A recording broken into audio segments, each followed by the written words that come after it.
के पास घड़ी भी नहीं, उसके साथ में अपनी लड़की का विवाह नहीं कर सकता।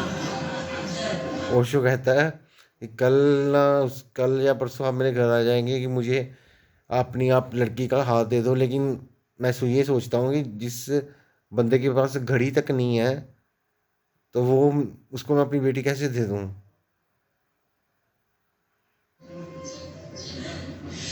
हमें हंसी आती है, मगर ऐसे ही हमारा मन है। ऐसे ही तो तुम कितने जुगाड़ बिठा के रहते। देखोगे गौर से तो अपने मन पर भी हंसोगे। मन से एक चिल्ली, वो दूर दूर की सोचता है, होनी अनहोनी न मालूम क्या क्या सोचता है। यहाँ पे ओशो मन की बात कर रहे हैं। ओशो कह रहे हैं कि हमारा मन क्या है, यहाँ बैठा है लेकिन मन हमारा उधर है, मंदिर में। मंदिर में हो तो मन जॉब में है। ये हमारा दुश्मन है मन। इसको इसके साथ लड़ना नहीं है, इसको ख़त्म कर देना, इससे बाहर आ जाना मन से। वो कैसे आएंगे, मैं आने वाली यूट्यूब वीडियोस में आपको बताता जाऊंगा। आप प्रयास करेंगे तो ज़रूर कामयाब होंगे। तुम जरा लौट के देखो, तुमने कितना जीवन भर में सोचा ऐसा हो वैसा हो, क्या हुआ? अशोक कह रहे हैं कि तुमने जीवन में क्या सोचा था कि मेरा बच्चा ये बन के ये बन जाएगा, मेरे पास ये होगा, ये गाड़ी होगी, ये होगा। और बना क्या, हुआ क्या, फ्यूचर क्या हुआ, ये तो आप सब जानते ही हो क्या हुआ। कितना उसमें से हुआ? 99% तो कभी हुआ नहीं। खैर, आप 100% सोचते हो तो 99% तो कभी वो कुछ हुआ ही नहीं जो आप सोचते हो। लेकिन उस 99% के लिए तुमने कितना समय गंवाया? और जो 1% हुआ उससे क्या हुआ? एक पागल खाने में। जो 1% रह भी गया उससे भी क्या कर लिया यार। चलो हम आपको एक स्टोरी सुनाता हूँ शो की, कोई मैं बताता हूँ क्या हुआ। एक बार ना, सुपरिटेंडेंट था पागल खाने का, ठीक है।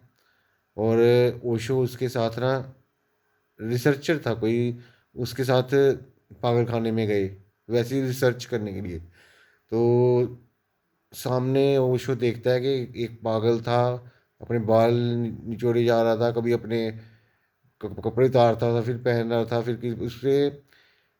तो ओशो ने उससे पूछा कि क्या हुआ उसको, भाई क्या इसका ऐसा हल कैसे हो गया। तो ओशो कहता है कि इसको एक लड़की को बेइंतहा प्यार करता था, तो वो लड़की इसको छोड़ के चली गई। शादी के टाइम उसने मना कर दिया, तो इसका ये हाल हो गया। तो ओशो कहता चलो ऐसा तो होता ही है, चलो। तो आगे जाता है, दूसरे पैर में फिर एक बंदा उनको मिलता है। वो भी मतलब कि यही अपना सिर मार रहा होता है, कंधों में कभी बाल नोच रहा होता है, कभी कुछ कर रहा होता है। तो ओशो पूछता है इसको क्या हुआ, कह रहा है जो लड़की ने उसको धोखा दिया था ना पहले वाले को, तो उससे इसकी शादी हुई थी। मनोवैज्ञानिक अध्ययन करने आया है। वो पूछता है सुपरिंटेंडेंट से कि ये जो पहला आदमी कटघरे में बंद है और छाती पीट रहा है और हाथ में एक तस्वीर लिए हुए उसे चूमता है और छाती से लगाता है, इसे क्या हो गया? उस सुपरिंटेंडेंट ने कहा इसकी बड़ी दुख भरी कथा है।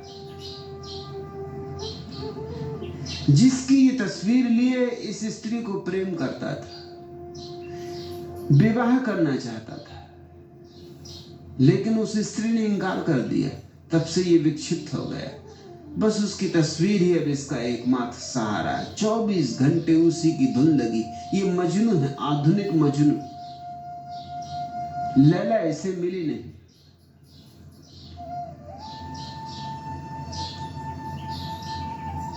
थोड़े आगे बढ़े, दूसरे कटघरे में एक आदमी अपने बाल खींच रहा था, सिर पीट रहा था, दीवार में सिर मार रहा था। उस मनोवैज्ञानिक ने पूछा इसे क्या हुआ? सुपरिटेंडेंट ने कहा आप न पूछते तो अच्छा था। इसने उस स्त्री से शादी की जिस स्त्री ने पहले आदमी को शादी करने से इनकार कर दिया था। जब से इसने शादी की तब से पागल हो गया। सुना आपने कितनी अच्छी ओशो ने स्टोरी सुनाई कि लड़की को आप कभी खुश नहीं कर सकते।